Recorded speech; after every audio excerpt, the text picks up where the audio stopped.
Armando, falando sobre mediunidade, eu gostaria que você me desse um exemplo de uma mediunidade fora do ambiente espírita, vamos colocar assim, que você tenha percebido, enfim, tenha vivenciado. Eu venho de uma família católica.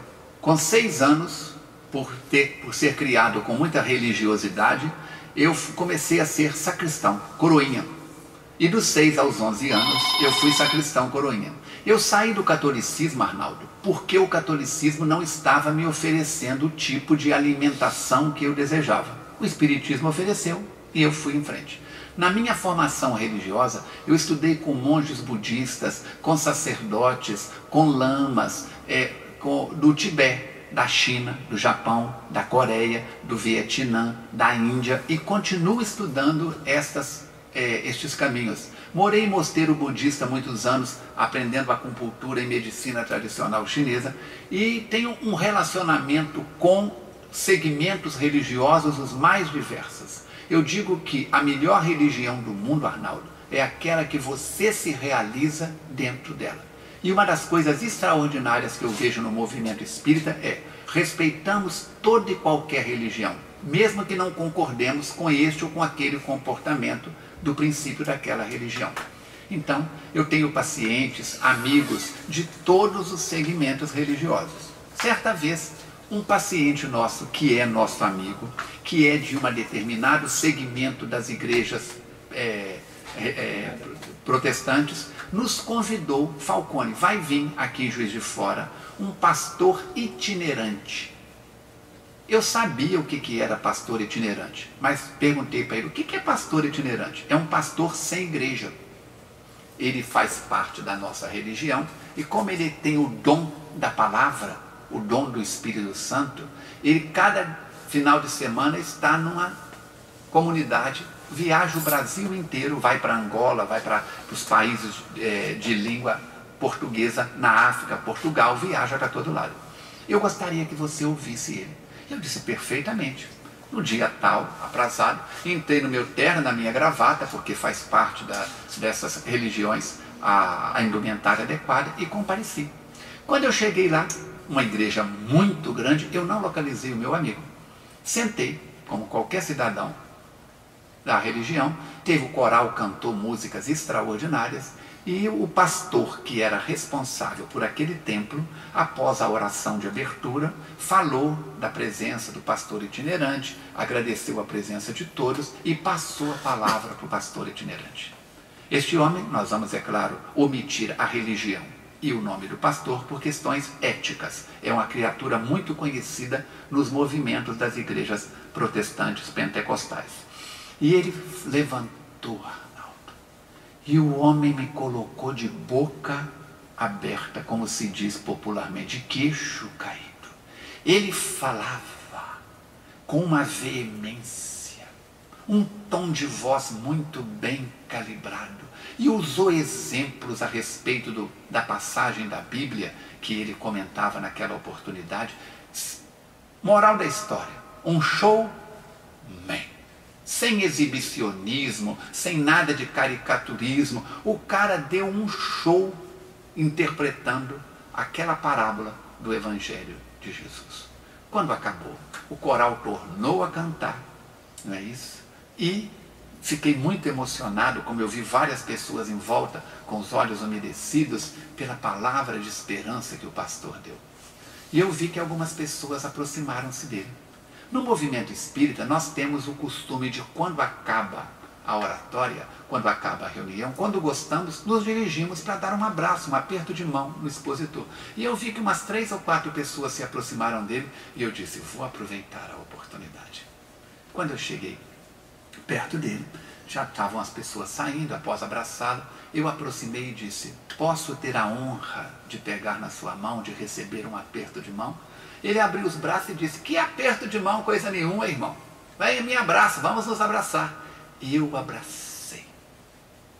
E quando eu afastei, eu disse para ele assim: quero parabenizá-lo. O senhor é muito bem assistido espiritualmente. Ele olhou para mim, muito sério, e disse assim: você pode explicar isso melhor? Eu disse: perfeitamente. Enquanto o senhor falava, eu fui convidado para vir nesta reunião. Não sou da sua crença religiosa, da sua escola religiosa, mas eu entrei no clima de oração com o pastor, com a prece do pastor inicial, e a minha sensibilidade de perceber o ambiente se exteriorizou. Enquanto o senhor falava, eu vi ao seu lado, do lado esquerdo, uma senhora assim, assim, assim, assim, assim, assim, e comecei a descrever fisionomicamente. O rosto do cidadão, do pastor, mudou de tom. E ele me disse, colocou a mão no meu ombro e disse, é minha mãe. Eu disse, sim, dona fulana de tal. Ela me disse o nome dela completo. Ela disse que é sua genitora e manda te dizer, e começa a dar notícias de outros parentes desencarnados. Ela está aqui ao nosso lado agora. E do outro lado, eu percebi um pastor com cabelo com a cabeleira muito forte e com os olhos muito penetrantes. E ele me disse que o nome dele é fulano de tal. Ele disse, meu preceptor, o homem que me conduziu na minha formação pastoral. Sim, e ele manda dizer das suas responsabilidades, que você se torne cada vez mais um mensageiro de Jesus. Seja um sacerdote pastor de almas e não pastor de rebanhos de lobos. E conversamos. E este homem enfia a mão no bolso, tira um cartão e me entrega. E diz, eu gostaria que o nosso papo continuasse. Eu enfiei a mão no bolso igualmente, tirei um cartão e dei para ele. E nós nos relacionamos pelo Skype, nos relacionamos pela internet, trocamos e-mail. Ele sabe que eu sou espírita, dirigente e fundador de uma fundação espírita Allan Kardec. Eu sei das bases religiosas dele e nos respeitamos como homens, como cidadãos e como religiosos. Tornamo-nos amigos. Ele já assistiu palestras minhas, visita o meu site com frequência, eu já assisti diversas palestras dele, visito o site dele com frequência. Somos cada um fiéis aos princípios da nossa religião, mas acima de tudo fiéis à religiosidade. Este é um dos fenômenos que eu posso dizer.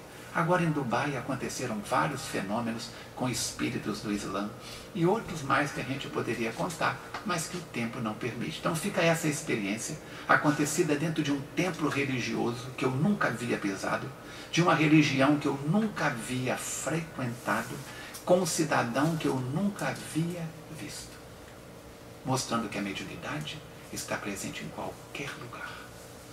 Quero registrar aqui o telefonema da Janete, do bairro São Cristóvão, ouvindo o programa, cumprimentando também o Falcone e a todos aqui pela apresentação desse programa. O Floriano, do bairro São Cristóvão, quer saber qual é a veracidade da Bíblia. A Bíblia é um livro composto por dezenas de livros. Tem muita coisa ali que é do folclore hebreu. E tem muita coisa ali que é registro. Quando você lê, por exemplo, o livro Deuteronômio, que é escrito por Moisés, é um legislador colocando, não se deve comer a carne de animais de pés fendidos que não sejam ruminantes. O que ele está dizendo? Não comer a carne do porco, porque o porco tem o pé fendido, mas não é ruminante. O boi, a ovelha, o cabrito, a cabra tem o pé fendido, mas é ruminante. Então a carne do porco já transmitia naquela época um número muito grande de doenças. Quando Moisés proíbe no Deuteronômio capítulo 18 que não se deve consultar os mortos, ele está proibindo uma coisa que é possível, porque o povo hebreu havia vivido no Egito durante muitas décadas e absorveu dos egípcios a mania que os egípcios tinham de consultar os espíritos para tudo. Então ele proíbe e diz que só se deve consultar os mortos através dos anciões do tabernáculo. Ele não fechou. Aí eles pegam só um pedaço da frase. E o próprio Moisés volta a aparecer para Jesus no Monte Tabor, como eu já disse, junto com Elias. Todos os profetas conversavam com os espíritos não é isso? O rei Saul vai consultar a mulher de Endor, que era médium, e que eles colocam como feiticeira pela interpretação das palavras do povo hebreu. Então, dessa forma, a Bíblia é um livro composto por dezenas de livros. Quando você vai ler, por exemplo, os Salmos da Bíblia, o Senhor é meu pastor, nada me faltará. É um livro de poesia. Senhor, eu sei que tu me sondas, o Salmo 123. É Cecília Meirelles falando, é Olavo Bilac falando. É um livro de poemas cantado nas sinagogas. Quando você vai ler o livro de Salomão, é o livro da lei, é um advogado falando. Então nós não podemos ler a Bíblia de fio a pavio da mesma maneira. Como eu disse ainda há pouco, que se nós formos ler a carta de Pero Vaz de Caminha, nós vamos ficar mais perdidos do que cego em tiroteio, pelo palavreado, pela maneira como era de escrever, entendeu? Então a Bíblia é um livro para ser dissecado, e o que é folclore ser lido como folclore, o que é poesia ser lido como poesia, o que é narração. Se você pegar o livro de crônicas, você vai ver o rei tal, sucedeu o rei tal, que viveu na época tal, que foi um bom rei porque fez isso, isso, isso, foi uma peste porque fez isso, isso, isso, isso. Então ali é alguém fazendo uma ata de uma reunião. É um fato que aconteceu sendo narrado. Agora, quando Moisés diz que o mundo foi construído em 6 dias e Deus descansou no 7º, isso é metáfora. Dá para entender? Então, o problema é o seguinte: você lê tudo pela mesma ótica e não separa alhos de bugalhos. Se Jesus tivesse nascido na Índia, o Velho Testamento, Arnaldo, seria o Bhagavad Gita, o livro da tradição do povo indiano, que conta a história do povo indiano. Se Jesus tivesse nascido na China, na comunidade chinesa, o Velho Testamento seria o taoísmo, seria a história do povo chinês, seria Lao Tse, seria o confucionismo. Se Jesus tivesse nascido no Brasil, os nossos índios não têm tradição de escrita, seria toda uma linguagem oral passada. O dilúvio da Bíblia, nós tivemos o nosso dilúvio aqui no Brasil.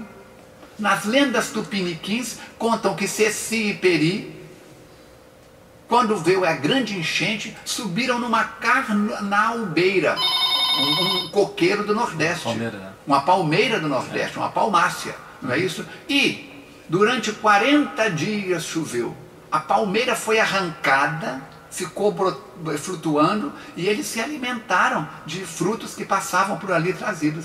Quando desceram, era o único casal vivo nas terras daqui. E todas as tribos indígenas são descendentes de Ceci e Peri. Eu te pergunto, isso aconteceu? Não. Era a maneira com que os índios velhos contavam a história da formação do mundo para os índiozinhos novos. É uma metáfora. Dá para entender? Então a Bíblia é um livro extraordinário, mas que precisa ser lido com olhos de competência e não como a palavra de Deus. A Bíblia não é a palavra de Deus. A Bíblia é a história do primeiro povo monoteísta na face da terra. A Bíblia Velho Testamento e a Bíblia Novo Testamento são as palavras de Jesus, mas a Bíblia como nós a conhecemos hoje, dividida em versículo, capítulo, só existiu a partir de 1680, após Gutenberg, quando começou a ter que ser apresentada de forma didática. Na língua, quando você consulta o que existe de resquícios dos escritos de aramaico e de hebraico da época de Jesus, era escrito sem vogal, eram só consoantes. Então, meu querido Arnaldo, está faltando cultura para ler o livro de história do povo hebreu chamado Novo Testamento, e está faltando cultura até para ver o que foi feito das palavras de Jesus. Ignorância. Agora, se você pega a Bíblia e diz que é a palavra de Deus, É para poder dominar o rebanho, não é para esclarecer o rebanho. Eu estou falando aqui agora não como espírita, como professor de história. Estou falando aqui a história da humanidade. Dá para entender? Então não estou falando aqui agora essa resposta sua, eu não respondi como espírita, respondi como resultado das minhas pesquisas como professor de história. O que é a Bíblia? Velho Testamento, história do povo hebreu. Novo Testamento, palavras de Jesus, acrescidas do Apocalipse de João e das cartas de Paulo. 11 horas e 54 minutos agora na Rádio Jornal. Eu quero registrar o telefonema do Jordelli, está lá em Volta Redonda, acompanhando a Rádio Jornal via online, né, pela internet. Muito obrigado, Jordelli, pelo registro, pela audiência aí em Volta Redonda, acompanhando aí o nosso trabalho aqui na Rádio Jornal. Vou estar em Volta Redonda em fevereiro, a convite do nosso companheiro Osmar Adão, aí do Centro Espírita Caminho da Luz. Só para confirmar, os livros as pessoas podem Quem quiser encontrar. Conhecer o nosso material grátis, encontra, nós temos mais de 700 vídeos gratuitos, acesso gratuito na internet, a metade falando sobre saúde material e emocional, a outra metade falando sobre saúde espiritual. E nós temos também uma loja na internet, uma loja virtual, você pode entrar, comprar com boleto ou com cartão de crédito, lembrando que a renda dessa loja não é para o Falcone, é toda para promoção social, nós temos como provar isso, e lembrando que você tem acesso a todo o nosso trabalho, livros, apostilas, CDs, DVDs, de todo o nosso trabalho, através do site www.falcone.com.br, repetindo, falcone.com.br. Tem o telefone do SOS Preces, você pode ligar, atendimento gratuito, o telefone, o prefixo é 32, que é Juiz de Fora, 32 31 11 20, desculpa, 32 36 11 22, repetindo, telefone do SOS Preces, 3236 11 22, você tem das 8 da manhã à meia-noite, o SOS Preces à sua disposição e o site falcone.com.br, você tem acesso a 5 endereços eletrônicos do Falcone, inclusive a loja. Falcone, eu quero agradecer muito a sua presença. Paulo, alguma pergunta mais para o Armando Falcone já no final desse programa? Fica à vontade. Armando,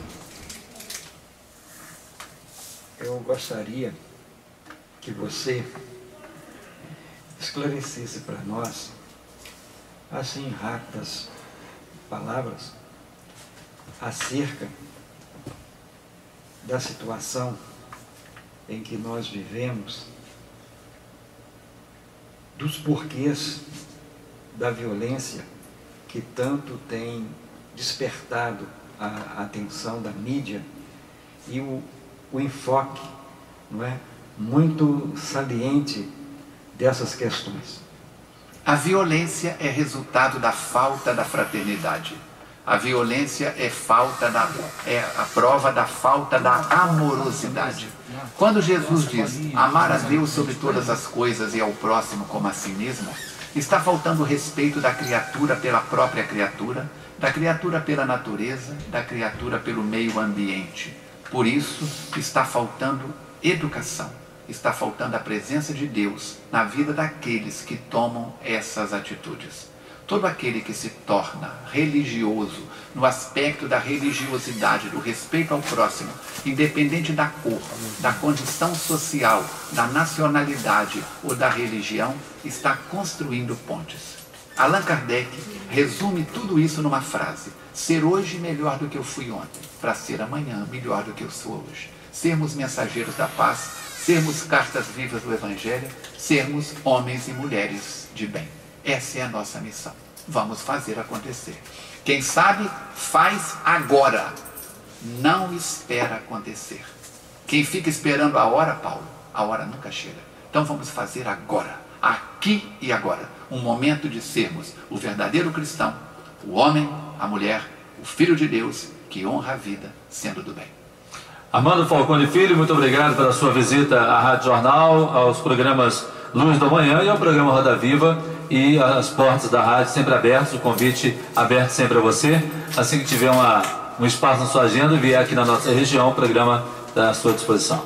Saúde e paz para você, para a Zélia, para o Paulo, para a direção da rádio, para todos os ouvintes, até de repente, se Deus quiser e Ele quer.